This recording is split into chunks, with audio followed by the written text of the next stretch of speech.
তোমার আজকে কয়েকটা কথা জিজ্ঞাবো, সত্য হইলে সত্য বলবা, আর মিথ্যা বললে আল্লাহর কাছে দায়ী থাকবা। কথা কি বুঝতে পারছো? হাতটা দাও।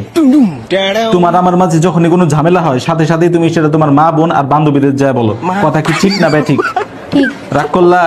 না। বলো নাউজুবিল্লাহ। নাউজুবিল্লাহ। তুমি সারাদিন আমার ফ্যামিলি নিয়ে বদনাম করো, আর যখনই আমি তোমার ফ্যামিলি নিয়ে কিছু বলতে যাই, সাথে সাথে তুমি রেগে ওঠো। কথা ঠিক না ঠিক?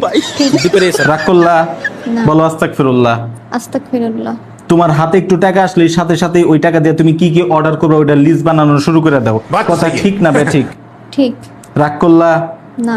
তোমার আলমারিতে অহরহ কাপড় থাকা সত্ত্বেও তুমি দিন রাত কাপড়ের লাইভ দেখো, আর সেগুলোর স্ক্রিনশট নিয়ে ফোনে রেখে দাও। কথা ঠিক না ঠিক? ঠিক। রাগ করলা? না। বাসায় এত ভালো খাবার থাকা সত্ত্বেও তোমার বাইরের মামার হাতের ফুচকা খাইতে ইচ্ছা করে। কথা ঠিক না ঠিক? ঠিক। রাগ করলা? না। প্রতিদিন সকালে আমি জামাই হয়ে ঘুম থেকে আগে উঠি, আর তুমি 10টা পর্যন্ত নাক ডেকে ঘুম পাইরে দেরি করে রান্না করো, ফলে আমার মাথাটা গরম হয়ে যায়। কথা ঠিক না ঠিক? ঠিক। রাগ করলা? না। এইসব আর কখনো করবা না।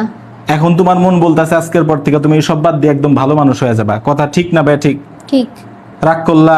না। বলো আলহামদুলিল্লাহ। আলহামদুলিল্লাহ। তোমার আলমারিতে যেহেতু অনেক কাপড় চোপড় আছে, এই কুরবানিতে আমি তোমার কোনো কিছু কিনা দিতে পারবো না। কথা ঠিক না ঠিক?